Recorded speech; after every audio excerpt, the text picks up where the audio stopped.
क्या उसे तड़पाना ओ जालिमा।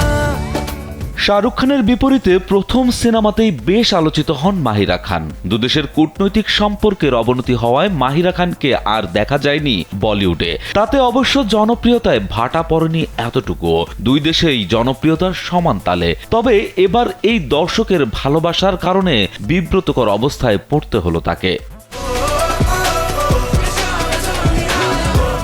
বিভিন্ন সময় তারকাদের দেখতে পেলে অনেক ভক্তই তাদের কাছাকাছি যেতে চায়, তাদের সাথে ছবি তুলতে চায়, এমনকি ছুঁয়েও দেখতে চায়। অনেক সময় তারকাদের আবার অনুরাগীদের বাড়তি ভালোবাসার কারণে নানা রকম অপ্রীতিকর পরিস্থিতির সম্মুখীন হতে হয়। অপ্রীতিকর এমন এক ঘটনার মুখোমুখি হয়েছেন পাকিস্তানি অভিনেত্রী মাহিরা খান। এবার ব্যাংকও আপনার হাতের মুঠোয়। Balance transfer, mobile recharge, bill pay থেকে শুরু করে যা চান সব হবে এক মুহূর্তে। NRBC planet.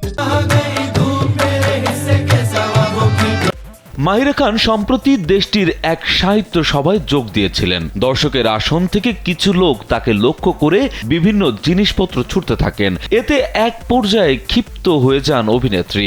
বিরক্ত হয়ে মঞ্চ থেকেই প্রতিবাদ জানান তিনি।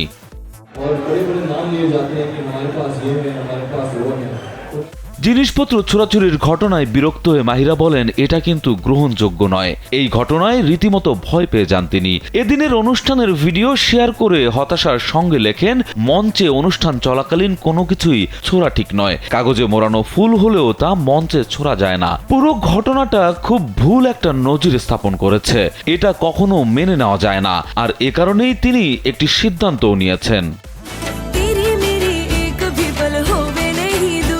মাহিরা এদিনের ঘটনার পর ঠিক করেছেন এরকম আরও অনুষ্ঠান তিনি করবেন। কারণ হিসেবে মাহিরা বলেন, পাকিস্তানে এমন অনুষ্ঠান অনেক প্রয়োজন। যত বেশি আলোচনা হবে, মানুষ তত বেশি শিক্ষিত ও সচেতন হবে। পাকিস্তানের মানুষের ঐক্যবদ্ধতার অভাব রয়েছে বলেও মনে করেন এই অভিনেত্রী।